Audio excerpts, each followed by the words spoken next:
अस्सलाम वालेकुम dear students. हम इलेक्ट्रिक फ्लक्स को डिस्कस किया था प्रीवियस लेक्चर में। आज के लेक्चर में हम उस इलेक्ट्रिक फ्लक्स को एक खास सिस्टम के ऊपर अप्लाई करेंगे, उस सिस्टम का इलेक्ट्रिक फ्लक्स कैलकुलेट करने के लिए। हमेशा ऐसे ही होता है फिजिक्स में कि आप एक जनरल फार्मूले की मदद से डिफरेंट सिस्टम्स को सॉल्व करते हैं। तो आप उस फार्मूले को यूज करते हुए आज एक सरफेस का इलेक्ट्रिक फ्लक्स कैलकुलेट करेंगे। और वो सरफेस कैसी है?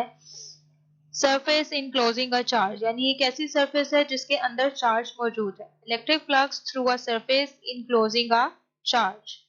अब वो सरफेस हम कंसीडर कर लेते हैं कि वो एक अदद स्फेयर है उस स्फेयर के सेंटर में एक पॉजिटिव पॉइंट चार्ज मौजूद है। अब इस पॉजिटिव पॉइंट चार्ज से आउटवर्ड डायरेक्शन में फील्ड लाइंस बाहर आ रही हैं। पॉजिटिव है तो आउटवर्ड डायरेक्शन में होती हैं फील्ड लाइंस। तो हमने कंसीडर किया कि आपके पास एक अदद स्फेयर है, यानी वो सरफेस जो है वो स्फेयर है और उस स्फेयर के सेंटर में एक पॉजिटिव पॉइंट चार्ज मौजूद है और इस स्फेयर का जो रेडियस है वो r। Consider a small positive point charge placed at the centre of a closed sphere of radius r। अब हमने जो फार्मूला पढ़ा था पिछले लेक्चर में, वो फार्मूला इलेक्ट्रिक फ्लक्स का E डॉट डेल A वो सिर्फ फ्लैट सरफेसेस के ऊपर अप्लाई होता है। Electric flux formula is not applicable as for that surface should be flat, यानी उसके लिए सरफेस का फ्लैट होना जरूरी है। लेकिन यहाँ पर जो आपके पास सरफेस आ रही है वो तो सारी की सारी कर्व है, यानी पूरा एक स्फेयर है। तो इस तरह हम कैसे कैलकुलेट करेंगे इलेक्ट्रिक फ्लक्स को? तो उसके लिए अब हम क्या करते हैं, हम कंसीडर करते हैं, ये आपके बुक ही की पिक्चर है ताकि थोड़ी फेमिलियरिटी हासिल हो जाए आपको। In order to overcome this problem, हम क्या करेंगे कि स्फेयर को छोटे छोटे और इक्वल पीसेस में डिवाइड कर देंगे और उन सब का एरिया डेल ए कंसीडर कर लेंगे। In order to overcome this problem, the sphere is divided into small number of small and equal pieces, each of area del A।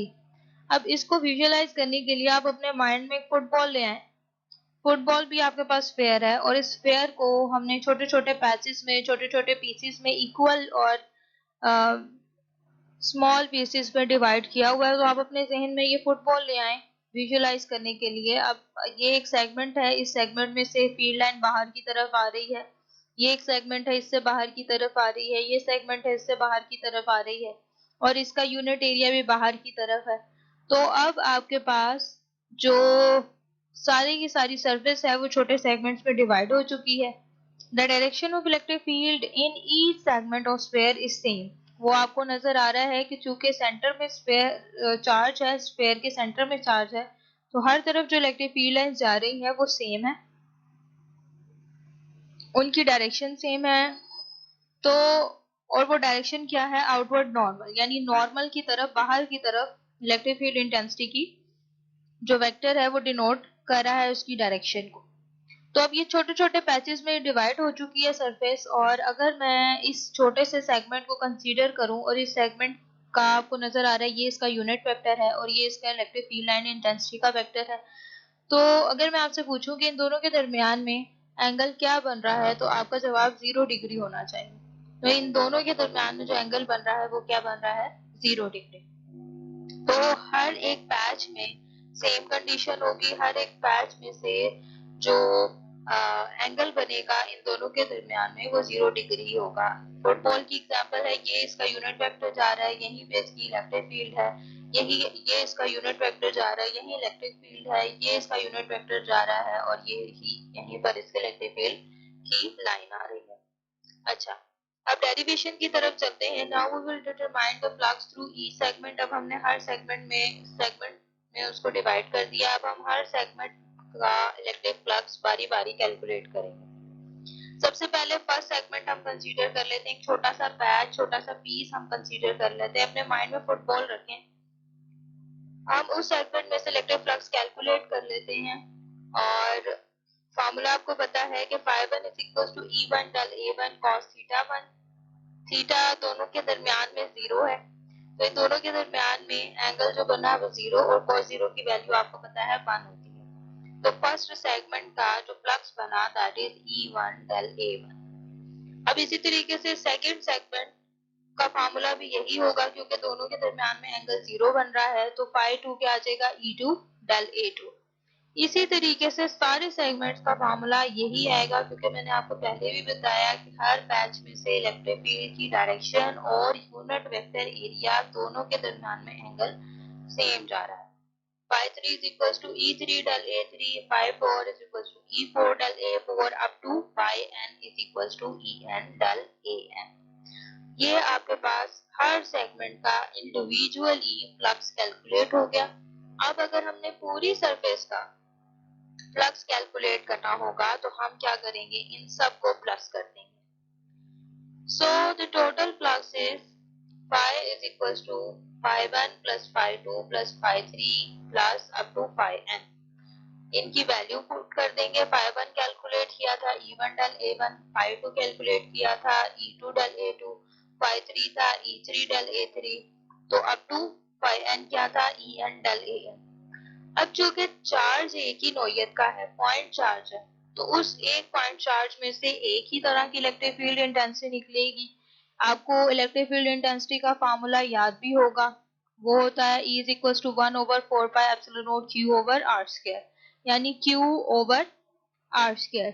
तो सिर्फ चार्ज आपके पास जब कांस्टेंट है, ये तो पहले ही ये कांस्टेंट है, डिस्टेंस आप वेरी नहीं कर रहे, चार्ज भी कांस्टेंट है, तो आपके पास ओवरऑल इलेक्ट्रिक फील्ड इंटेंसिटी भी क्या रहेगी, कांस्टेंट।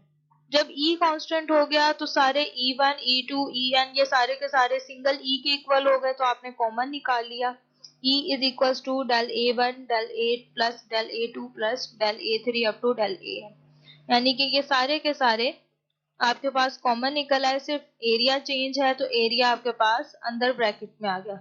अब ये सारे पैचेस को अगर आप प्लस करें, इन सारे के सारे एरियाज को आप प्लस करें, तो वो सारे का सारा एरिया किसके इक्वल आता है, टोटल स्फेरिकल सरफेस एरिया के इक्वल, यानी जो आपने सरफेस कंसीडर की है दैट इज स्फेयर, उसके इक्वल आ जाएगा। सारे पैचेस को आप जोड़ेंगे तो वो दोबारा फुटबॉल बन जाएगा, फुटबॉल को जब आप देखेंगे तो वो दोबारा एक स्फेयर बन जाएगा।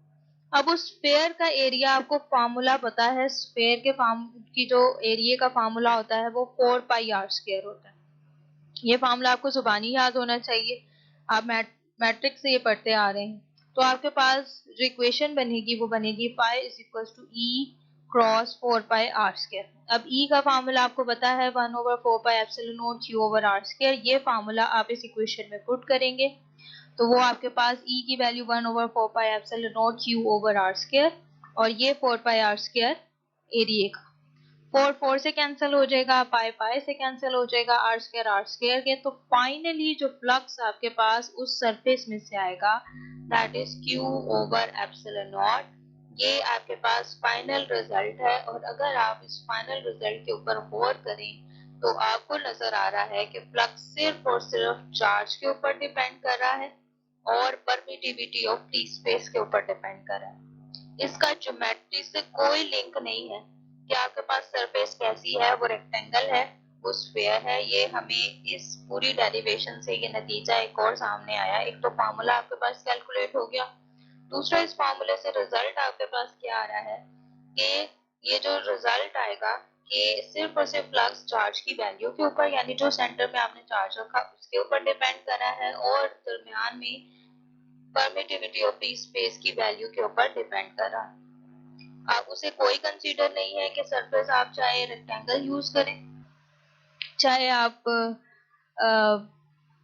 कोई भी शेप हो, इवन के आर्बिट्रेरी शेप भी होगी, यानी ये आपके पास ये जो अमीबा सा जो स्ट्रक्चर पर्पल कलर में नजर आ रहा है, अगर ये भी होगा तब भी इसका फ्लक्स इसी के इक्वल होगा, phi is equals to Q over epsilon naught। तो यहाँ से हमें ये पता चला कि अगर आपके पास कोई भी शेप हो, कोई भी ज्योमेट्री हो, तो उसका फार्मूला हमेशा phi is equals to Q over epsilon naught भी है।